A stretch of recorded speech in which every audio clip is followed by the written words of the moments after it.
لیے آپ قبول فرمائیں۔ عزیزانو 3 دن حسین کی یہ 4 سالہ بیٹی ایسے زندان میں قید تھی نہ جہاں پر کوئی ہوا کا گزر تھا، نہ جہاں پر دن میں یہ معلوم ہوتا کہ دن ہے، کیونکہ اندھیرا ہی رہتا۔ اب میں تم سے پوچھنا چاہتا ہوں، الحمدللہ اولاد والے ہو، 4 سال کے بچے کو ایک اندھیرے کمرے میں بند کر دو، اس کی کیا کیفیت ہوگی، اس کی کیا حالت ہوگی؟ عزاداروں، سکینہ گھبرا کر جب دوڑتی تھی اس قید خانے میں، کبھی کسی دیوار سے ٹکرا کے گرتی، کبھی کسی دیوار سے ٹکرا کے گرتی، یہاں تک کہ جب سکینہ کو اس قید خانے میں لایا گیا جہاں علی کی بیٹیاں موجود تھی، تو زینب نے آگے بڑھ کر پوچھا، سکینہ رخسار پہ تو تماچے کے نشان تھے لیکن یہ پیشانی پہ خون کیسا؟ جزاک اللہ، بڑی نورانی مجلس ہو رہی ہے۔ ابو الفضل تمہیں کسی اپنے غم میں نہ رونے دے، میرا مولا عباس تم میں سے کسی کو کسی کا محتاج نہ کرے۔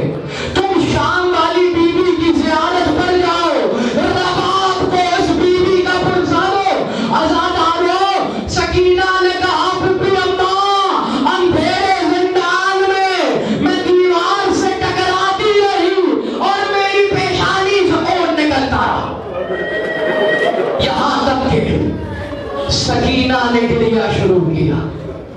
عزاداروں، سکینہ نے گریہ شروع کیا۔ یزید بدنہاد سو رہا تھا۔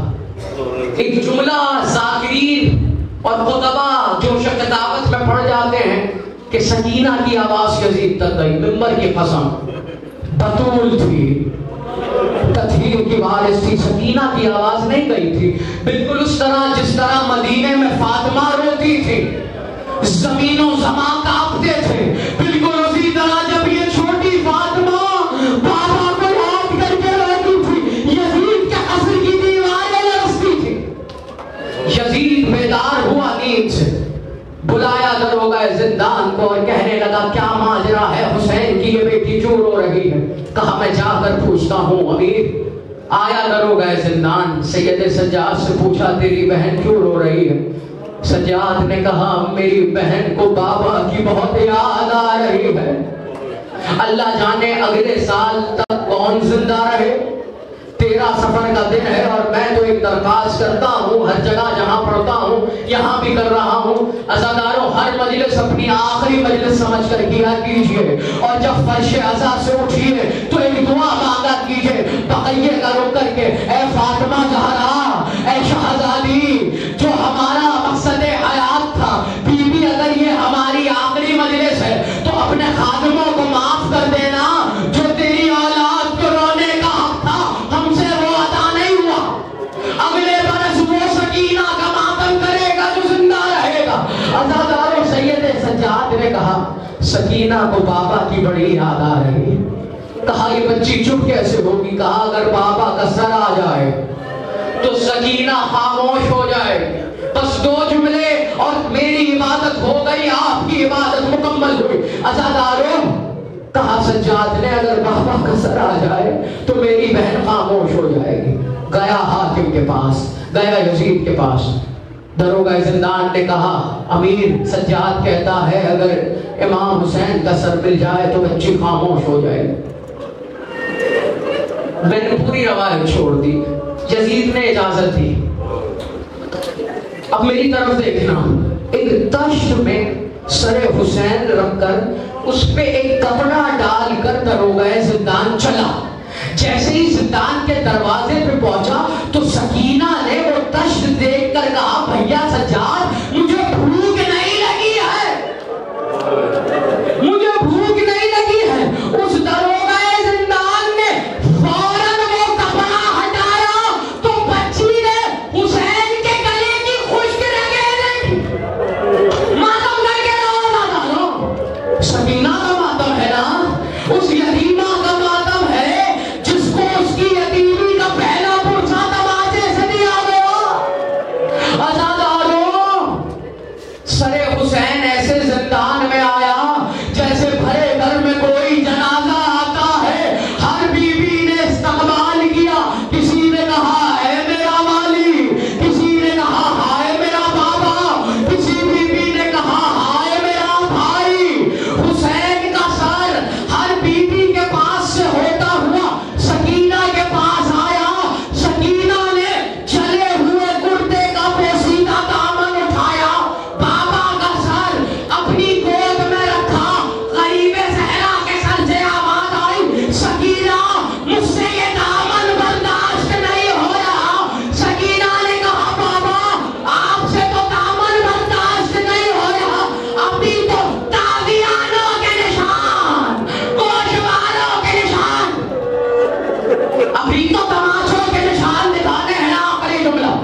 عزاداروں، سکینہ نے بابا سے گلے شکوے کرنا شروع کہا بابا کیا ہی اچھا ہوتا کہ آپ اصغر کے ساتھ مجھے بھی لے جاتے،